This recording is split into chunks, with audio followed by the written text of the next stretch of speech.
underground preacher reaching out to the underground church. And today we're going to talk about healing homes. They say that a broken home equates to a broken society. And we can see how true that is today because we can see how society is completely broken.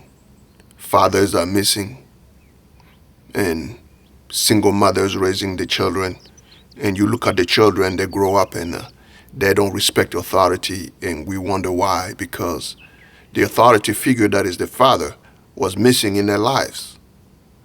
No matter how you cut it, a child needs both male father and female mother.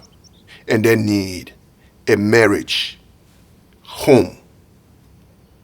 Both needs to be married. He needs to be a married male husband to his married spouse, female wife.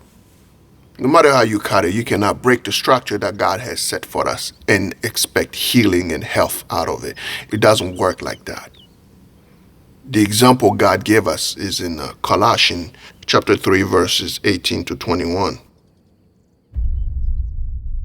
Wives, submit to your own husbands, as is fitting in the Lord. Husbands, love your wives and do not be bitter towards them. Children, obey your parents in all things, for this is well-pleasing to the Lord. Fathers, do not provoke your children, lest they become discouraged. This is the structure that God gave us. And if you look at it, it's a command for the husband to love his wife. And it's a command for the wife to be submitted to the husband. But we need to understand the proper structure here. You have to depict it and understand it. Because the husband first has to learn to be submitted to God. You have to submit to God and lead by example. Show the way to your family. Because if you submit it to God, you're not going to be cheating on your wife just for the simple fact that God does not like it. You're not going to be treating your family any kind of way because it's displeasing to God. Because you are responsible for them vis-a-vis to God. God is entrusting you with your wife, and He is entrusting you with your children. And in a relationship, you have, as a man, a husband, you have to lead. Because also the Bible says in 1 Timothy chapter 3, verse 5. For if a man does not know how to rule his own house, how will he take care of the church of God? You see, because here we have to understand, when you say church of God, that was back in the days when they were electing bishops and all that. But if you fast forward it nowadays, no matter how you cut it, whether you're in a church structure or not, you just have to understand that ministry starts at home. And ministry in the sense of no matter what you do in life. As a husband, that's a ministry. As a man, to be yourself alone, that's a ministry. A ministry starts at home. The behavior, the social skills, they are learned at home. Children learn to be social from home. If they're disrespecting the authority, it means that at home, they started disrespecting the authority as it is. If the father figure is missing at home, they're going to disrespect the authority because they never have the authority figure that is the father at home to begin with. And that's how society is destroyed, from home. Because home is the beginning, the structure, where you learn and get your structure before you go out to the society. So, starting from home, the home has to be structured according to the template that God gave us, a male and a female, a marriage and children. And on top of it, we have to understand, when we come together in a marriage, it doesn't simply mean because I'm married, I can do anything I want. No, it doesn't work like that, especially in bed. You can be married and still commit abomination and still commit sexual immorality. Because no matter how you cut it, your male genitalia, or genital, how you call it? Your male genital organ belongs to the female genital organ. That's how it goes. Any other way is sexual immorality. It's sodomy. That's the bottom line. Not your mouth, not the butt, no. No, any other way is sodomy. Just respect the rules of things. And the world tells you it's okay to do it. But just because the world tells you it's legal to do it doesn't mean it's moral. It doesn't mean it's okay with God. Because the world wants you to lust, wants you to follow after the desire of the flesh. Because by doing so, guess who's profiting from it? The world. If you eat and you don't care about how much you eat, you're addicted to food, who's going to benefit from it? The world. Because you're going to be buying the food that you eat. They're going to be making money off of it. So why would they encourage you to stop being addicted or stop following the flesh? They're not going to encourage you. They're going to tell you follow your desires. Anything is fine. Do what you want. You're free. But in the meantime, you don't want destroying yourself. But they don't care because they're making money off of it. So even in marriage, you have to be careful. And make sure you raise your children according to the way of God. Because the Bible says, raise your children according to the way of God. And when they get old, they're not going to depart from it. In the early age, you read them the Bible. Talk to them about the Bible.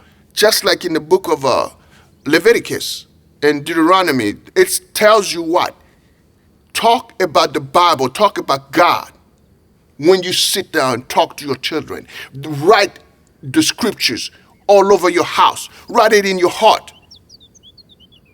Talk to your children about it. On any given time, talk to them about it. Because it's a structural thing. And you understand that faith comes by hearing. The more you hear something, the most likely you're going to believe it.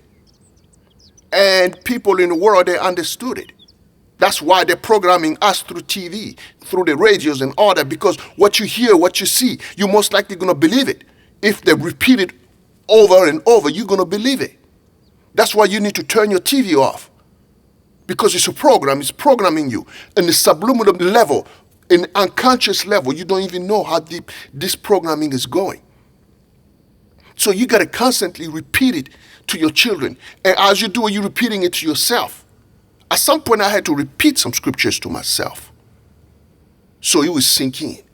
Because faith comes by hearing. So you have to constantly do it. So repeat it to your children. Read it to your children. Talk about God to your children. Don't just sit down and talk about it. You yourself be an example. That's what I meant. As a man, you lead and you follow God as the example. Children would not do as you said. They will do as they see. You lead by example. You follow God. You be the head. You do what God tells you to do. Read your Bible, fast, pray. Let them watch you do it. And also talk about it to them. But most of it, be a doer rather than a talker. Walk the walk. Don't talk it, just walk it. And your family, your children, beginning with your wife, she's going to watch you and watch how you move. You mean what you say. That alone, she's going to sit down and observe it and see that you are not playing about it. And that alone will be encouragement for her to follow you. You don't need to tell her, oh, be submitted to me. No, you don't need to tell her that. All you got to do is submit yourself as a man. Submit yourself to God. And watch your wife. She's going to follow you. If she doesn't follow you, that means she doesn't want God. Which means that you have made the mistake before you even got married. Because the decision, the Bible also says it, do not be unequally yoked. You don't go and find a girl that does not believe in God, that does not care about God, and want to be yoked with her. You have to find the person who's also after God. If they don't want God, why would you go out and marry that person? You're not standing on the same ground. Because a lot of marriages are suffering and end up in divorce based on that one thing. They get married and they don't care that the other person doesn't believe in God like they do. And then down the line, they realize there is a problem. Because the principles that the woman stands on are different than the principles that the man stands on. And there is division right there. And you know that's the principle of the devil. Divide and conquer. So if you put a foothold of division in your family between you and your wife, guess what? The devil is going to take over, and here comes trouble. Because in marriage, yes, you're going to face trouble. But trouble is meant to make you grow stronger, not to divide you. A perfect marriage is not a trouble-free marriage. No. In fact, a perfect marriage got issues and troubles and dispute. The difference is they grow stronger. They come, sit down, talk about it, face it, and put it in God's hand. The standard is God. What is God saying about this? Was I wrong as a man, or were you wrong as a woman? I admit my wrong, and as a woman, she will admit her wrongs. That's how you go about it. But if I come and talk to you and your standard is, oh, whatever you want to do, well, the ground right there is already shattered. There will be no resolving an issue. We're just going to be sweeping under the rug, and it's a matter of time before the rug is full. And it's just going to overflow. And it's going to turn into that big old elephant in the room. And because it's not properly addressed, what happened? Divorce. The family fall apart. But if we follow the structure of God, the man submits himself to God, follows God, not faking it. I'm not saying go to church on Sunday and come home and say, I'm following God. I'm not talking about that.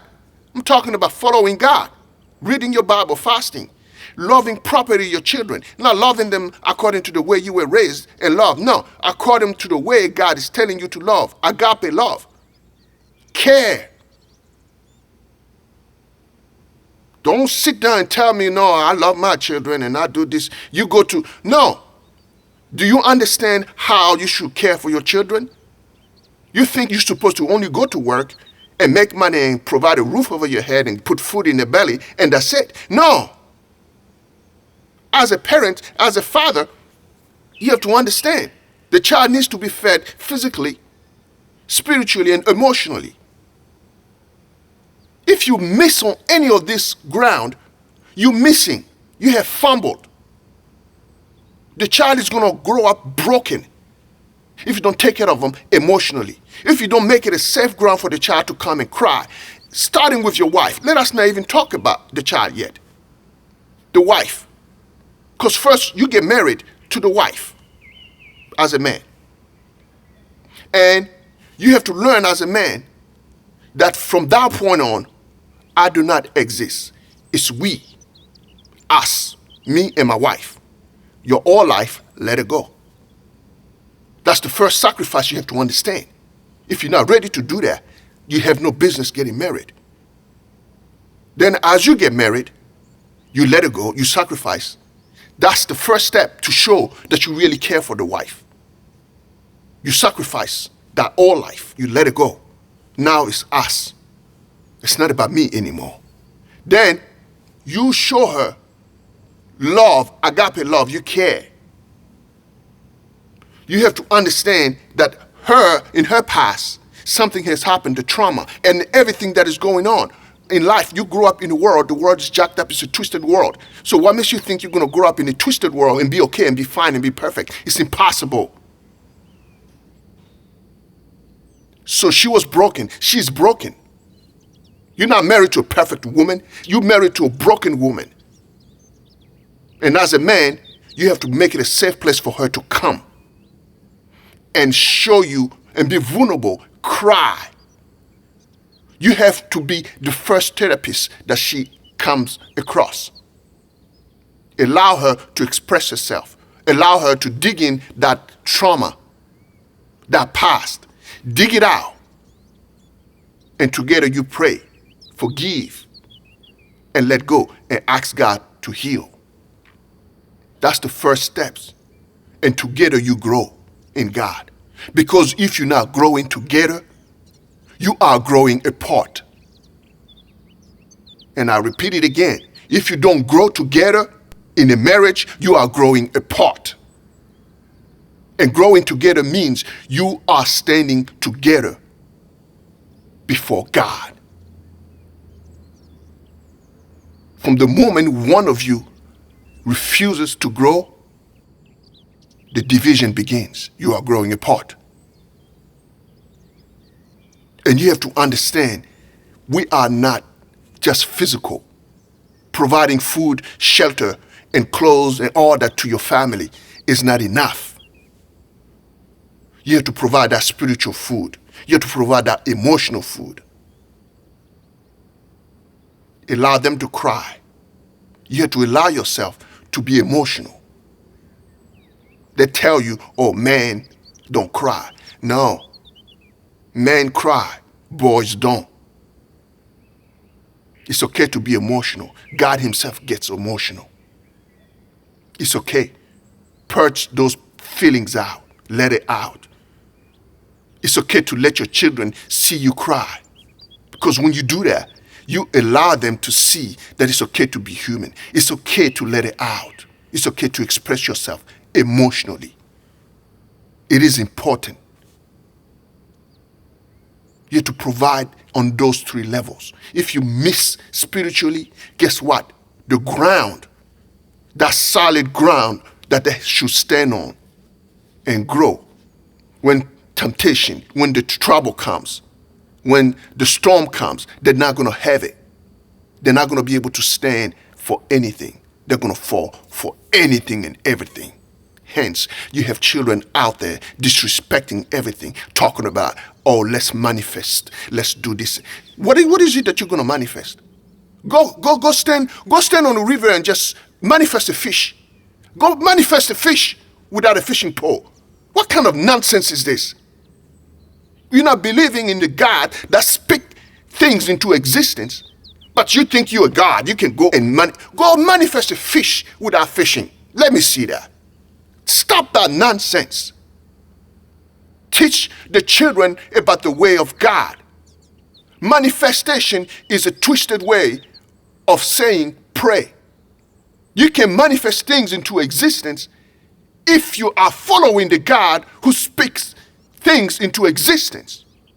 He's the one who's going to teach you how to do that. But don't be sitting there talking the nonsense. Oh, you're going to manifest. I'm going to speak things into existence. You've been deceived. That's because the parents have failed to teach the children of the way of God. Read your Bible. It's something as simple as that. Just read the Bible in bedtime. That's it. And you follow God. The child is going to watch you and he's going to understand. God is important.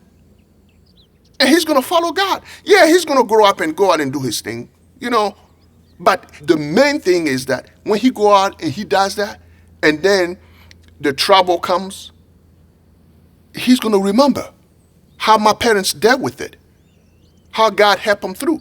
And he's going to come back to God. That's all it's about. Feed him spiritually and emotionally.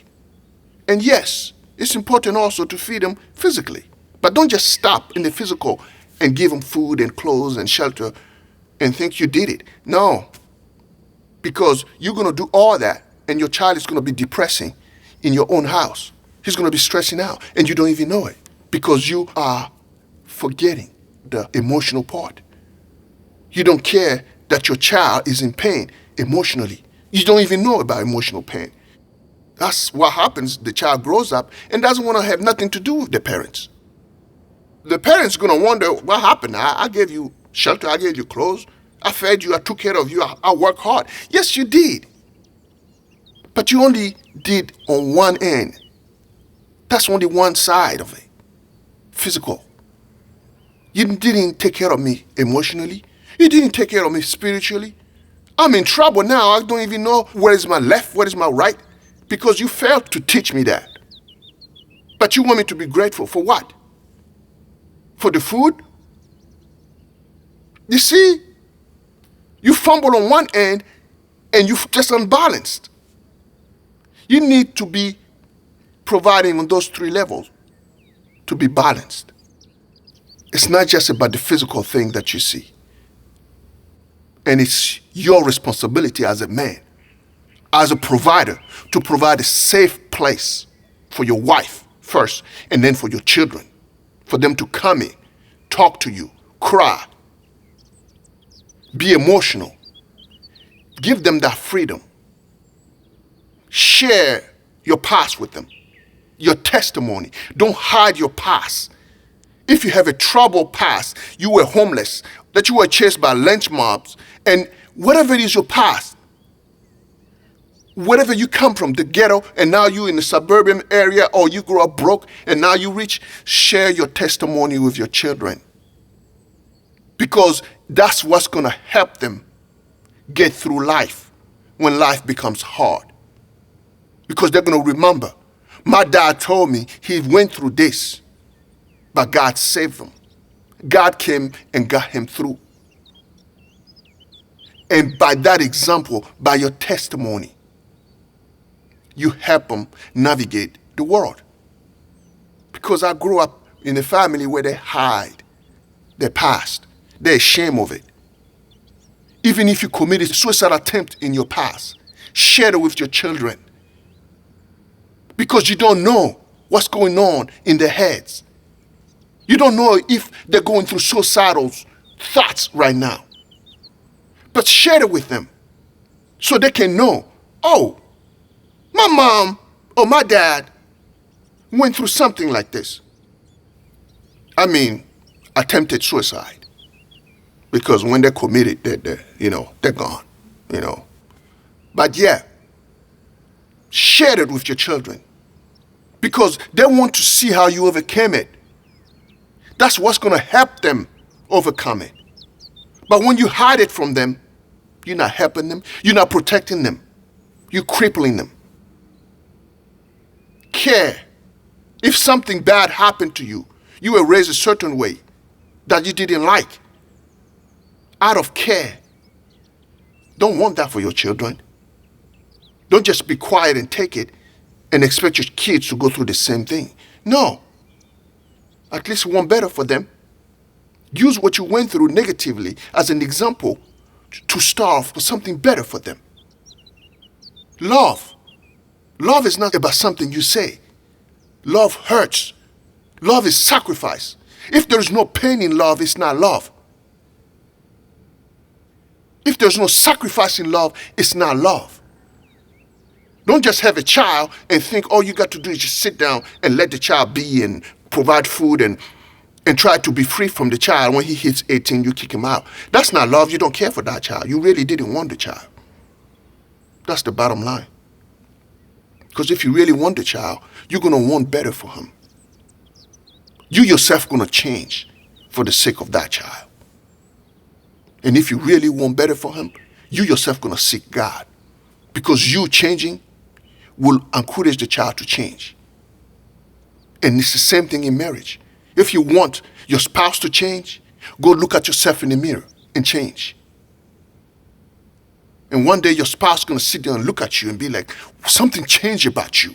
What is this? What happened? I want that too. Show me how you did it. Change. Because when you change, you seek God, a light starts shining in you. And we are all drawn to that light. The ones who act like they don't is because they're afraid of the pain that comes into the change. But if they don't want to change, it's fine. You just pursue your God.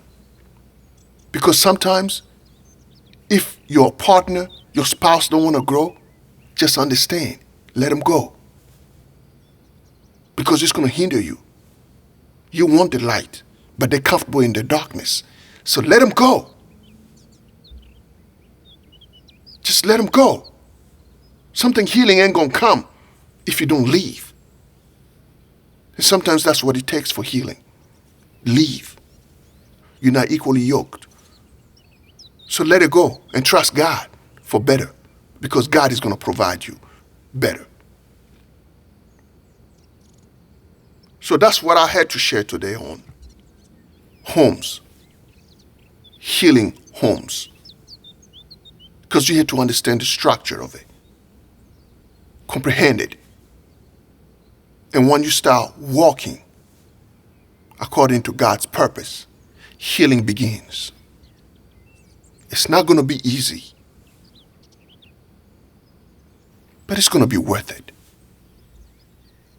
Just trust God, follow Him, do your part. And remember, you cannot be a single mom raising your children and expect them to turn out right. Woman, you cannot do it without man. And man, you cannot do it without woman. We need to respect each other's roles. I have something that the woman doesn't have. And the woman has something that I do not have. No matter how I do it, I cannot nurture a child like a woman does. No matter how I do it. And no matter how she does it. She cannot teach a child leadership, provision, strength, authority like a man does. It's impossible. And once you believe that you can do it without a man, the devil already got you. And he's planning on destroying your children. That's why he's having you to believe it. Because once you believe it, he got your children too, in bondage. When you go in the ghetto, what's going on? The man is absent. The children grow up without a father figure to show them the way. And they grow up entrapped in the ghetto, not knowing better. What can the woman do? She's there to nurture. She can go and get a job, but she cannot do it like a man does.